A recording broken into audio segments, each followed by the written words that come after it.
and it very clearly says in the footnotes, which you, since you're a clown, obviously a faux think tank, didn't bother to read. It says very clearly... Jonathan, there's no need to be insulting. Please don't insult my guests.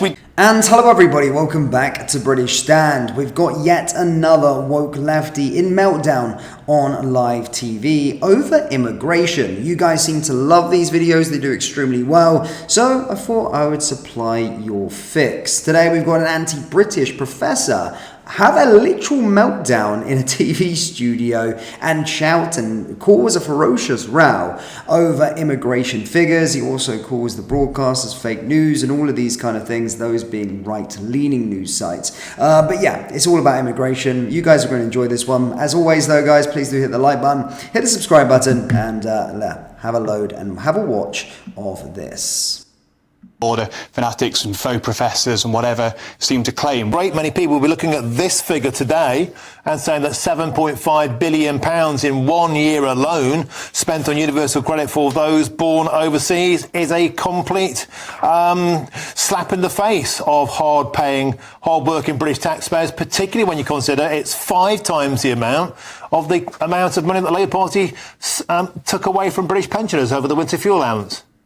I think what your viewers ought to be about, Razor, is that you at GB News continue to peddle fake news about this. So let me be quite clear. First of all, the headline you just had, foreign nationals benefit from. Remember, a very large proportion of these people are not foreign nationals. They're British, because they've been here long enough to acquire citizenship. So that's the first thing. But they were born overseas. It says foreign nationals.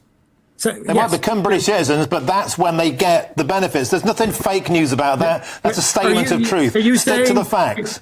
Are you saying that somebody who come here, has worked, has been here 15, 20 years, somebody who come here as long ago as Windrush, or indeed my parents who came here 50 years ago and has acquired citizenship and are now British, are you saying they are foreign nationals? Because that's what I'm saying they were born overseas, which is what this data shows. You're quite right. They were born overseas. Are you saying they're foreign nationals even though they have a British passport? Let's be clear. Are you saying that somebody who was born overseas, has been here 15, 20 years, worked all their life, and has British citizenship, are you saying they're a foreign national, or are you going to change Rob Bates wants to get on this to answer your question. Jonathan, you've misunderstood the data, I'm afraid, as not for the first time, unfortunately. These are foreign nationals. The £7.5 billion bill is foreign nationals, those without British citizenship. So what you're talking about is completely comparing pears and apples. You're talking absolute nonsense, unfortunately. No, it's foreign nationals. It's individuals in a household with a foreign national residing.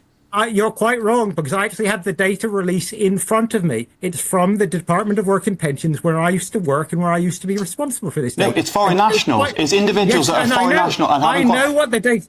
Let me be clear. Let me be absolutely clear here. I know where the data comes from. It comes from the HMR and DWP systems. I used to be responsible for this data. This data records nationality at the time of registration. And it very clearly says in the footnotes, which you, since you're a clown, obviously a faux think tank, didn't bother to read. It says very clearly... Jonathan, there's no need to be insulting. Please don't insult my guests. We don't do that to you. Treat them with respect and stick to the data. Please answer the questions and don't be rude. I'm sticking to the data, and the data says, I've got it here on my screen, it says this data cannot be used as a proxy for nationality. You're confusing NINO registration at the point of someone registering for national insurance number, which is where you do end up arguably with a load of foreign-born individuals that become British citizens. But this Freedom of Information request done by the Centre for Policy Studies very clearly requests foreign nationals, individuals that haven't obtained British citizenship. So you can read whatever you like off the screen, but the fact of the matter is, Jonathan, it's wrong. It comes from the same data, and you've got it wrong. No, it doesn't. It's a completely new revelation. The data that we use, which is the foreign-born individuals, is those individuals that were foreign-born at the point of their registering for national insurance number. It's very regrettable that Robert hasn't done his homework before coming to this program and doesn't know the data. But anyway, that's my point. And let me point out another thing where we clearly can see you, Martin, unfortunately, are still guilty of disseminating fake news.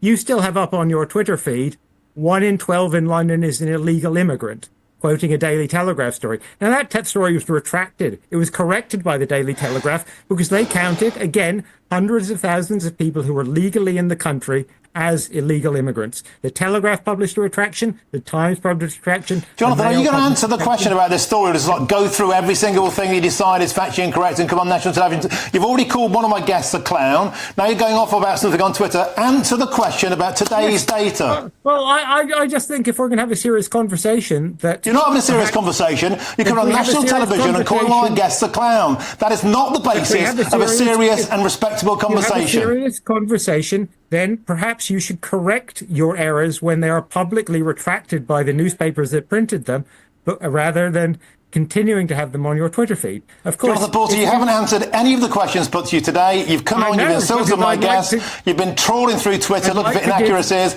Are you going to talk about the figures today or not? I want to ask you a simple question, Jonathan Porter, and answer it without being rude. Do you think it's acceptable that £7.5 billion of British taxpayers' money is being given to people in benefits who are born overseas when that's 5 times the amount taken off British pensioners? People have a problem with that. Do you agree? I agree that, as we have seen from the data published by the Office of Budget Responsibility and others, that overall people who come here, people who come here to work typically, make a significantly greater contribution in tax than they take in benefits and public spending. That means that, other things being equal, if we had lower rates of immigration, we'd have to have higher taxes or worse public services, less money spent on public services. That is well known. It's not particularly controversial.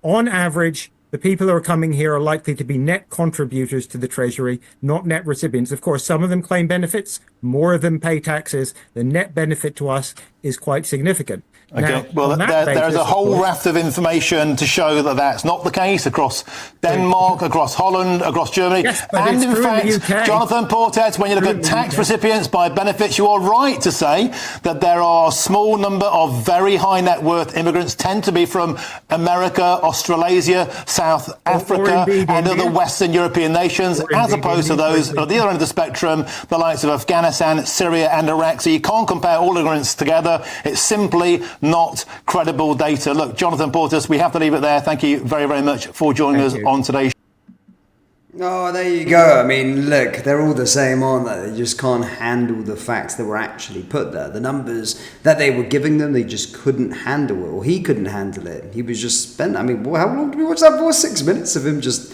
going ham in a meltdown over fake numbers when the guys had the numbers there. It's pretty hilarious. And I always find in my own experience of dealing with lefties, you bring them facts. You know, you talk about Donald Trump and all of these kind of things, and you talk about how they go, well, he banned abortion. Then you bring them the fact that he didn't ban abortion, he put it down to state approval.